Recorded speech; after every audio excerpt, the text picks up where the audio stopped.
Hey y'all, I am in the incoming shed, just checking out the condition of a couple things that I bought the other day. Check that out. And doing a little bit of other work really quick. Headed to the outgoing shed, which we're going to talk about today. I've got two topics that I want to talk about. And one of them is average sales price, which is something that I don't usually talk about too much. And another one is how do you deal with fraudsters and scammers. I've got a story that somebody sent me that was just crazy. I want to read that to you here in a little bit. And a lot of you, when you watch this episode today, probably feel like you're not watching a Commonwealth Flipper episode, because my sales lately have been high dollar sales, which is really cool. I love all sales, but high dollar sales make me happy, and a lot of awesome stuff headed out of here. Let's go take a look. One of the reasons I hardly ever talk about average sales price is because I don't think it's quite as important as some other folks do. However, I do think it's something that we should consider, and we're going to talk about some items for me that are high sale price items and how my ASP has been rising rather rapidly lately. It might surprise some of you to know that my ASP is fairly low. Many of you out there have much higher average sale prices, but there's a few reasons behind it. But this is an item I want to talk about here for a second. Sylvania Thunderbird transistor radio. Now, I just bought this less than 2 weeks ago, and my dad picked it up at a sale. Nothing was priced, and I love my pop, man. He's awesome to me, and he's just a good guy. But he's not the best picker out there. So he picked it up, and he said, this thing looks awesome. And I'm like, yeah, it does look cool. But it's the kind of thing that I don't always like to sell because of, you know, you got to test stuff and whatever. I'm like, eh. And I decided after I looked at it, I don't know, I think it was calling me because our high school mascot in California was the Thunderbird, Ukaipa High School. And I was like, man, this thing's in pretty decent shape. And I looked it up and I saw a sold comp with one that was trashed. It didn't even have this on it. I mean, it was in bad condition. And it sold on auction, I think, for like almost 50 bucks. I'm like, wow, that's pretty good. And in the title it said, this is the first transistor radio. And let me open it for you, if I can. Hey, I gotta push a little side button. Then I opened it and it has paperwork with it. I'm like, that is really cool. And the inside looked good, missing 2 screws here. And it just looked really, really good for something that, with that age to it. So I walk over to the lady and I was like, how much you want for this? And I can't remember. I wish I could tell this story accurately. I could go back to the footage. I haven't made a video out of it yet. And I asked her how much you want for this. And I think she said 75 bucks. She might even have said 100. I can't remember. And I think we settled on $50 for it. And I came back to the car and my dad's like, how much you pay for it? And I said, too much. Later on, he thought I said too, not too much. And this thing, we brought it home. Didn't even really have to clean it. Just a little wipe down, untested, anything. I don't even know how you turn the thing on, to be honest with you. And I decided I would list it out there for 175 bucks. Sold within an hour. So that should be around I guess $100 profit or so, which is really cool. And I probably could have got much more out of it, to be honest with you. There's one that's fully tested working, and I think they said it was refurbished, and it went for like $400, and that's certainly not that. And I see here that it sold with a 5% off coupon promotion. So, and that's my promotion, code Commonwealth, gets you 5% off of everything. So I'm wondering, Mark, here, I sent you a message. I'm wondering if you are a viewer or not. But there was action. I had already received an offer on it already.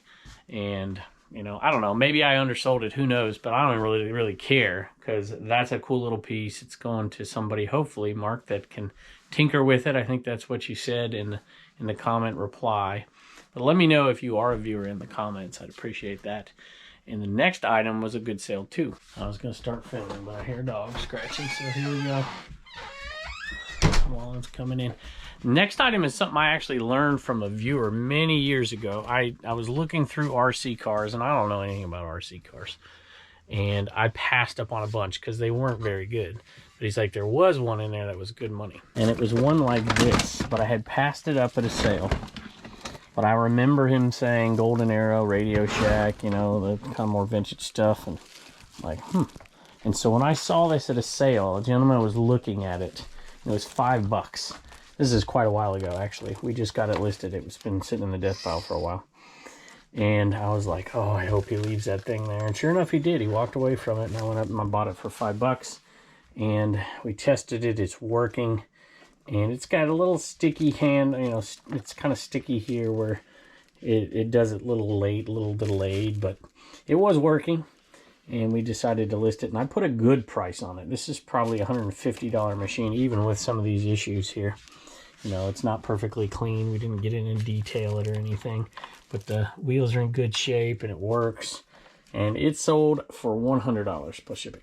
Next sale I had to go in for, and this was one of my favorite buys a year ago at the Escape from Interstate sale. Matter of fact, I think it was real close to where I met Evan Flipperson for the first time. And it was in a bin. It's a Carl Edwards like pit crew jacket. There were no comps for anything in that bin. And it was full. It had like 40 different items. And it was sitting on the ground. And I think they wanted, well, there was no price. I asked them what they wanted and they said $5 a piece. And there was like 30, 40 pieces in there. I still haven't listed them all. They got stuck back in a death pile in the loft in the other building. And we just dug them out. And I mean, look at this thing. It's new. And I can't remember if I found the comp for it or not later, but we put it out there for, I think, around 80 some dollars. Got an offer of $77 plus shipping on that. And it sold. I ended up buying the whole bin for $50. So we're only into that for just a few dollars. And that's, you know, those sales happen boom, boom, boom. Just like that. I was sitting watching Turner's game and we had like 6 sales. And they were all pretty darn good sales. So we started off just in an hour or so with like $375 worth of sales that I'm into for less than $60. So Turner lost the game though. So, you know, catch 22. I shouldn't have said Turner lost the game. Turner's team lost the game, but you get the point. Milwaukee Pack Out. Oh, straggler right there. I got to cut it off. This one I bought in Cincinnati at the Reseller rally. I paid $10 for it. It was cool because I got to use it to stuff stuff in, which was kind of nice. And it sold very quickly for $85 plus shipping. So to sum up my opinion on average sales price, obviously we'd all like it to be high, but it's all relative. How much did you pay for the items? And to me, the only, well, there's a few things that matter, but as far as economically, the thing that matters to me is what is the net profit at the end of the year and how much time did you spend doing it? So for me, you know, if somebody tells me, hey, you know, I do this 15, 20 hours a week and I net 50 grand a year and I love it, that is enough. It's enough. It's way more than enough. For some people, you know, they may net 10 grand a year and put in a few hours a week. That's amazing for a lot of folks. And so to me, the time involved for the money you make, the hourly rate is the most important thing, second most important thing. Do you like what you're doing? Because you could have hobbies that could cost you significant amounts of money. Even if you're making a little bit reselling, but you love it and it's something you enjoy to do, forget it. You don't need to, you know, if you're somebody who's trying to build a massive business and make $500,000 a year, you better pay attention to that stuff. But that's not me. I pay attention to it, but it's not the driving factor in it. You know it's Halloween time when the spiders start coming out. Man. Guy looks ferocious. Let's pull one more item and then talk about the scammers and the fraudsters out there and the reality of it. All right, I dug this one out of this bin right here. I really don't want to take the whole thing out. I've showed it before. Maybe I'll pop a picture of it. Nah, I'll take it out. What the heck? As many of you know, I'm a SoCal boy, born and raised, and so I was a Rams fan, so I hated the 49ers. But this towel is amazing. And I actually had quite a bit of respect for the 49ers coaching staff and their players. They seem like just professionals and just Joe Montana and Roger Craig and all those guys. But I still didn't like them because I was a Rams fan. And this is something that I have some affection for, even though it's 49ers. And I just love this. This is a Jack Davis towel, 1988. And I got it in that giant buyout. I'm like, that thing's got to have some value. I don't even think we found a comp. Put out there for 40, and there was some interest, a little bit. You see watchers and stuff. And somebody sent me an offer for 30. I'm like, yeah, I could probably wait and get 40, especially with as good as the Niners are this year. but I decided I would take it $30 plus shipping. I want to talk about scammers and fraudsters for just a second. I don't often talk about this, but I got a story from somebody on Instagram, and I thought this was really interesting because I get a lot of questions from people about scammers, and I hear people quitting. Matter of fact, I got a message the other day that they said they're not selling on eBay anymore because of scammers. And I thought, okay, interesting.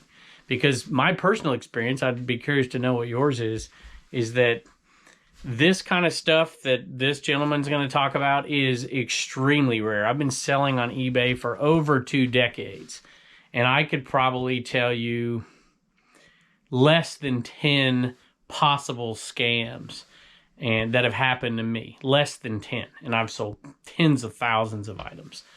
And I've only had one that was really bad. Costly, let's say. And I've only ever had one of this type of scam before, one. And so it doesn't happen very often at all. But when it does, it really hurts, you know, especially if it's a high dollar item.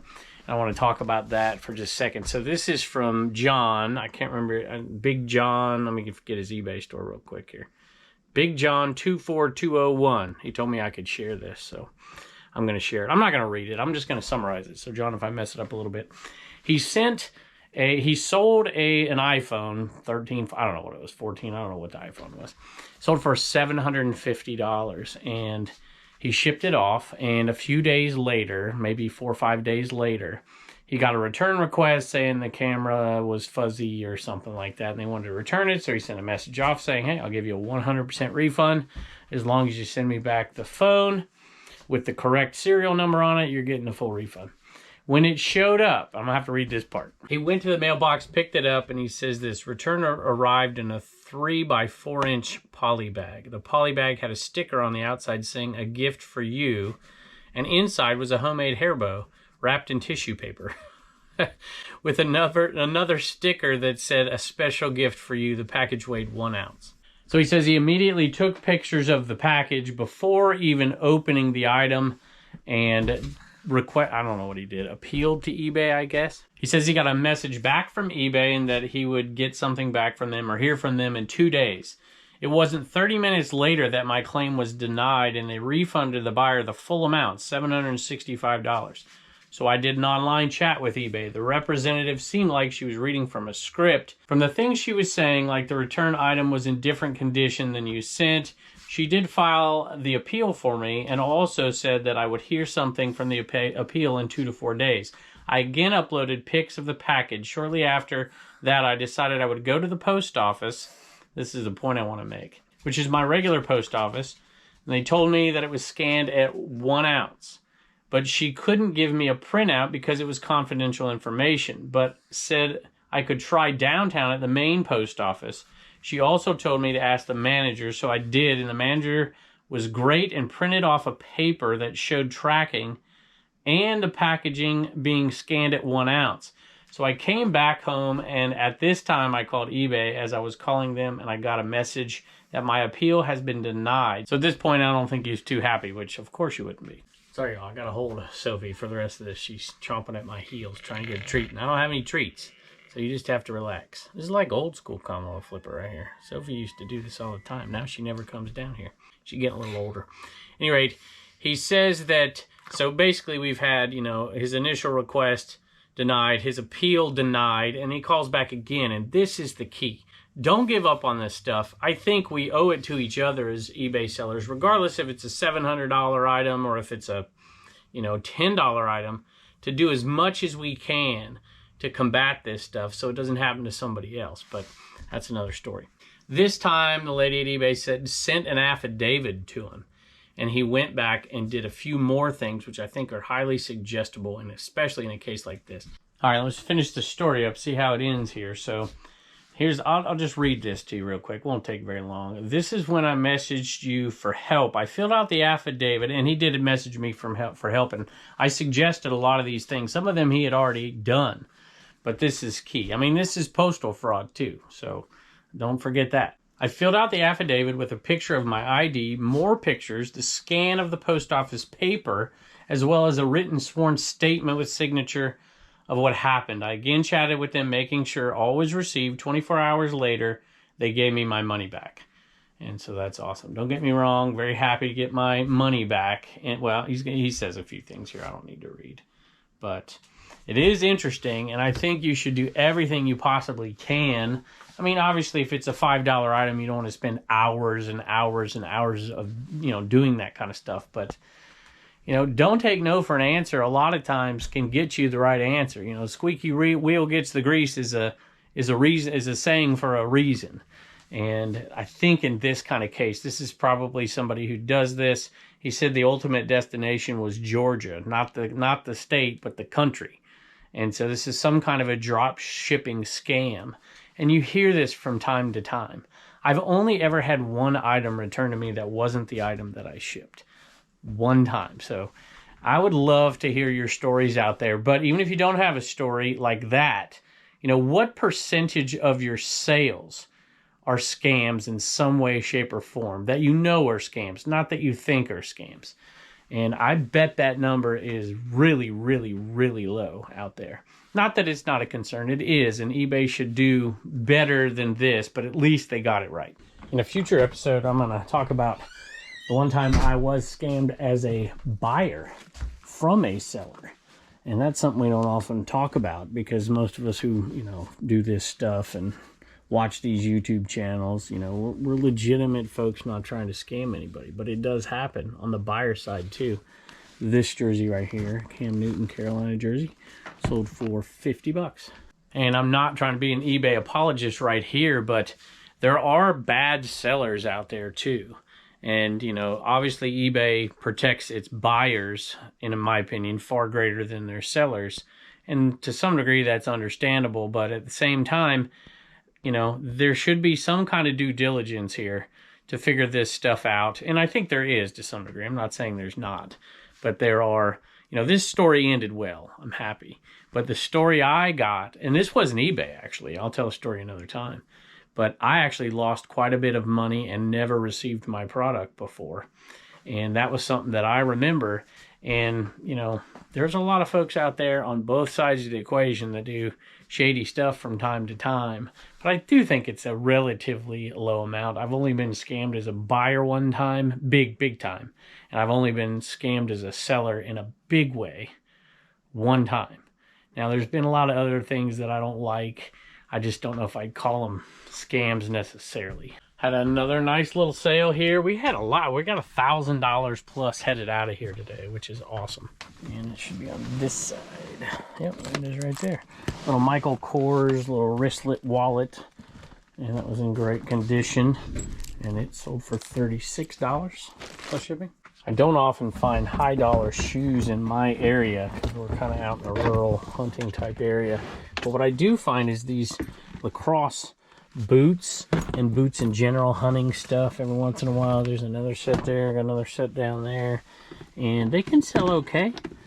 These aren't bad. I can't remember what they sold for now, and I'm walking back here, but those aren't even the same boots. I pulled two different boots. Gotta figure out which one sold. The lined boots sold. I'll have to go back and exchange it for the other one, and it sold for $39 or best offer. So it's, what was the best offer on it? $32. I took a best offer at $32 plus shipping. And I actually, there's the other one. So I have 1, 2, 3. I had 4 of these actually. And I like these because, regular boots are hard to ship. You got to find the right boxes. But these will go in a number 7 box. You can fit them in much smaller boxes because they're floppy. And you can fold them over. And so that keeps the shipping cost down. Hey, let's give away some tape really quick. By the way, I asked for feedback on the tape. It's been incredibly positive. But I thought in all fairness, I would mention one person's negative comment. And they said that when they opened the package, it smelled like chemicals. And they couldn't take it. So there's some negative feedback. So I haven't had that experience, but I can't smell very good. So there you go. Joel, thank you again for giving away all this tape. I think we got 2 or 3 more left. I can't remember. But it's been very nice to ship these out to some folks. And the winner today is E_Springbok 8542. I think that's the number. I better get it right. 8542. So go ahead, send me an email, verify your info and your address and we'll ship it out to you. And thanks again for everybody for using those links down below. It's crazy. I just love this. I've mentioned it before. I wasn't going to say it today. I don't want to talk about it all the time, but I have learned a lot since doing social media. And one thing that I've learned is you got to do business with people that you trust and provide good customer service. And Joel's been amazing with that. And I really appreciate him. This community should appreciate him. And I know he appreciates us.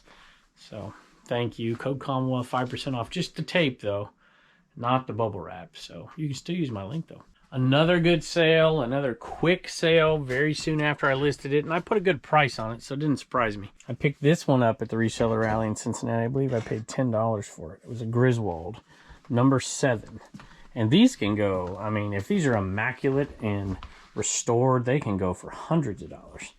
This one was in pretty good condition, but you can see some issues here and some issues here.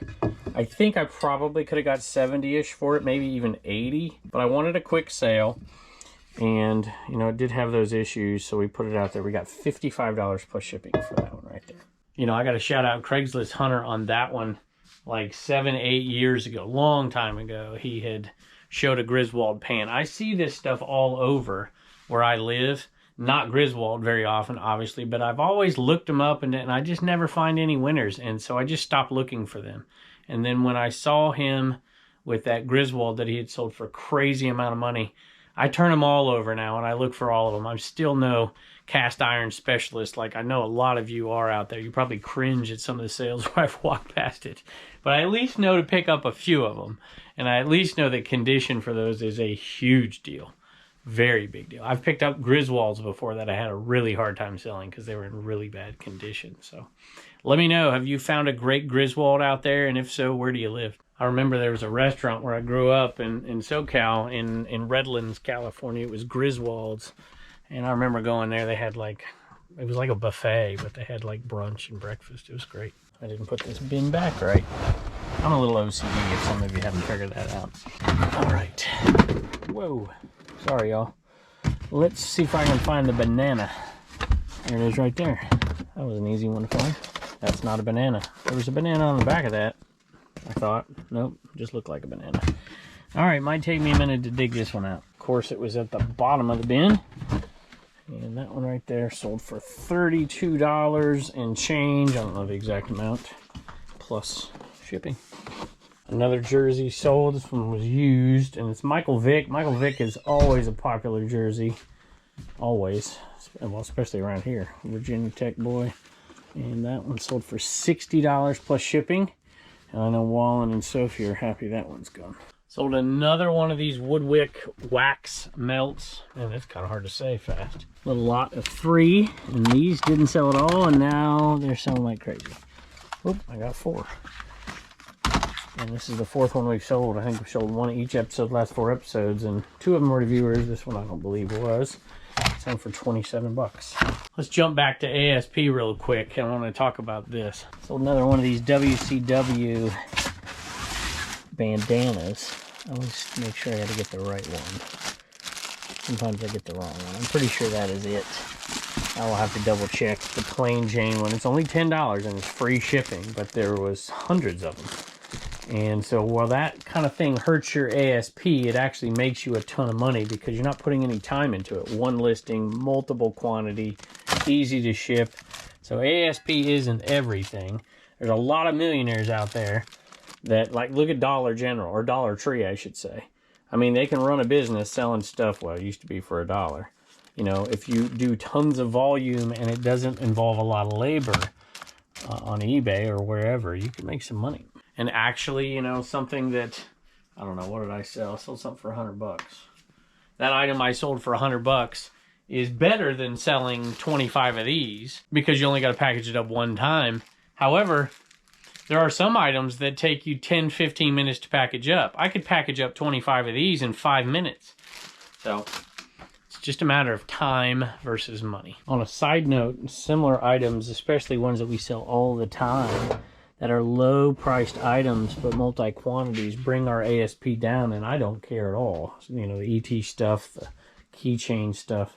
Let me know what you think about ASP out there, and are you at least conscious of the fact that all ASPs aren't created equal? I mean, let's face it, if you're selling, your average sales price on something is $10,000, but you're paying $9,500 for it, you know, it's not that big of a deal. Hey, I'm sitting in here and I got just something that came across on Facebook, and I almost never read Facebook messages unless they pop up on my phone and then I start scrolling. But this one's from Jerry, and I thought it was interesting, so I'd bring it up real quick. She said, I'm assuming Jerry's a she here. I should probably look at the picture. Jerry might be a he. I don't know. At any rate, they said that there was, eBay was removing or had removed the lockable feature, so you can, in a search on the app. And I had heard some other folks talk about this, and I still had mine. I didn't know if it was both Android and eBay, or Android and eBay, Android and the iPhone app. I'm not quite sure. But they said they're removing it, and they're looking for feedback from folks about that. So if you have some feedback, definitely send it over to eBay. Send it in my comments, do something like that. Here's the deal. I used to use that lockable feature. Matter of fact, I did a video about it, a short. It still gets tons of views. People like that. And I like it too to some degree, but I've turned it off for myself because what I've found is I wasn't looking through the sell-through rate good enough, where I might see 5 or 6 comps that sold immediately when I look something up, you know, out and about at a garage sale or something. But then I wouldn't go back and check to see the listeds. And there could be hundreds and hundreds of listeds. And so I want to be able to toggle back and forth. Matter of fact, sometimes I'll look at the listeds themselves and I'll know before I even have to go look at the solds. So let me know what you think. I just dug out 4 Xbox 360 games. And they're not paid for yet, but I've done a lot of business with this gentleman, and he always pays. Chucky, thank you. You're awesome. We always try to put good, fair prices on these because we know you snatch them up, and we appreciate you. There's a whole bunch of Xbox 360 games that I got at the Reseller rally, and a lot of pickers had walked right past them. They were asking $2 or $3 a piece. I think it was $3 a piece. Maybe 4 on one set. Any rate, I looked at them and there wasn't a ton of good ones, but there was some good ones, and this was the one that stood out to me right here. And I figured, shoot. And I think I made an offer on a stack of 10 for $20. So $2 a piece, which isn't great, but these 4 were sellable on their own. This was the winner. It's a Warhammer game. And so that one made me buy it. That one sold for a decent amount of money, $18 for that one, plus shipping. And then these are a little less. Total, these are headed out the door for $46 plus shipping. Paid $20, and we still have 6 other games that really aren't sellable on their own, and we'll probably put them in a lot, or I don't know what we'll do with them. Put them on Whatnot, we'll see. Speaking of Whatnot, a lot of people have been asking me about it lately because we I told you we were going to do 6 shows in the summer, and a couple of them extended into the fall, and then we've kind of taken a break from it. But we have decided we're going to go back, at least in a limited basis, and do some. My family absolutely loves it. Matter of fact, they want to do a few shows on their own from time to time, and we have enough product to put good quality things over there. We've removed stuff. For those who've been watching a long time, we had 3 antique booths. We reduced it to 2, then we reduced it to 1. We have 1 right now, and you know, there's not much money in it. My dad runs it for me at this point.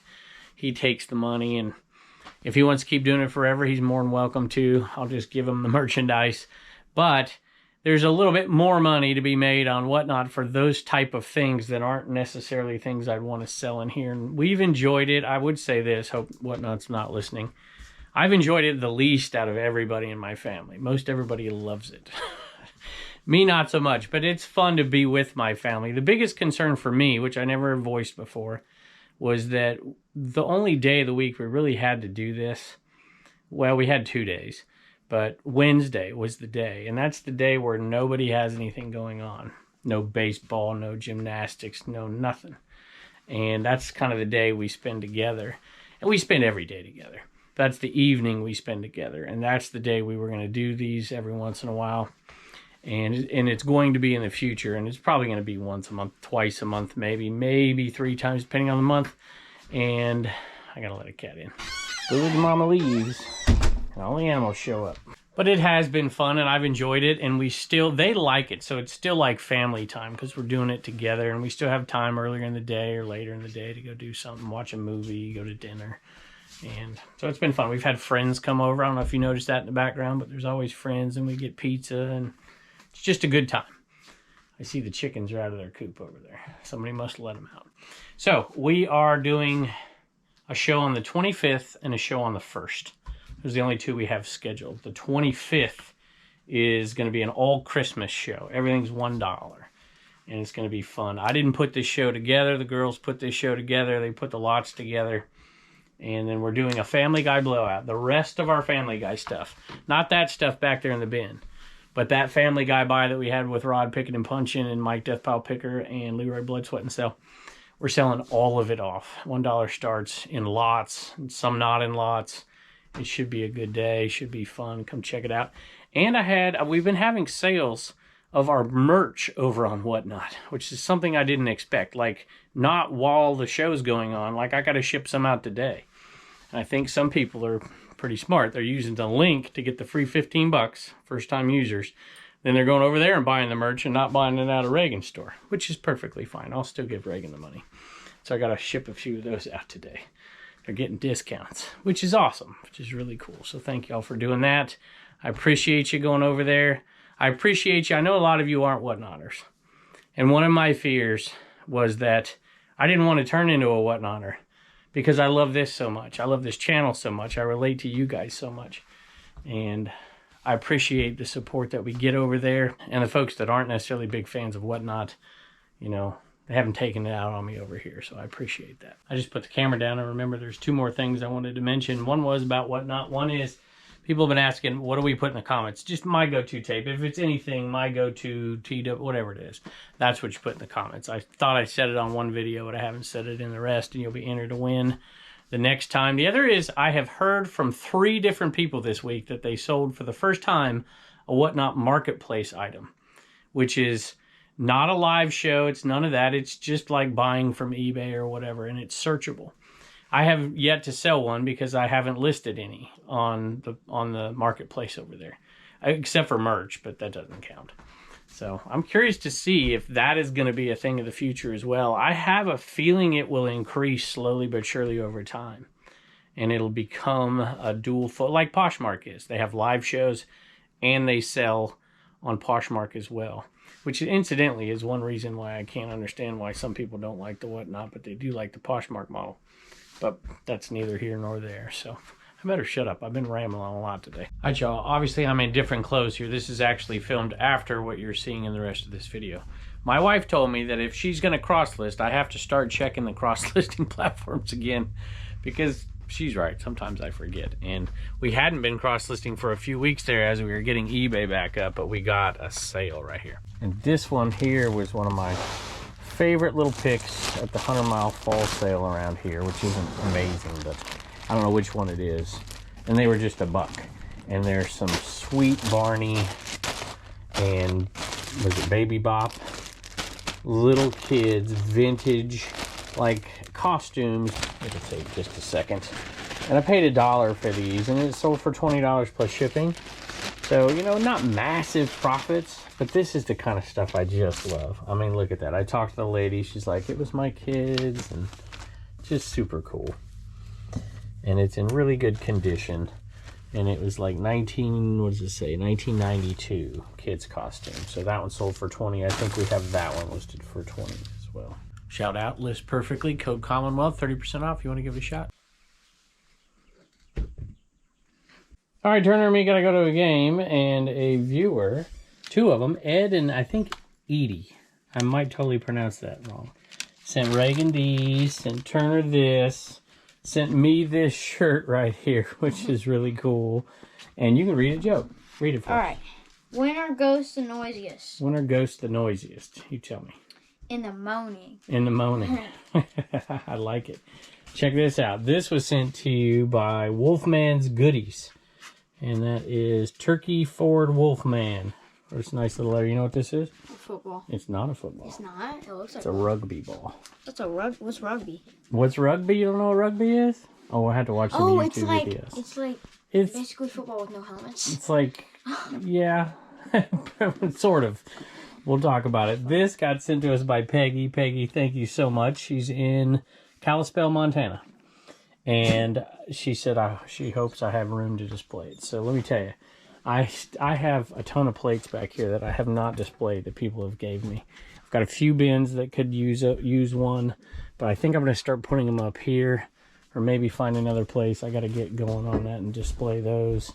But thank you all so much for your kindness. I appreciate it. All right, y'all, wanted to show you something real quick. Sue sent us a donation for St. Jude that we're adding to our total. So, Sue, extremely kind of you. Just want to say thank you very much.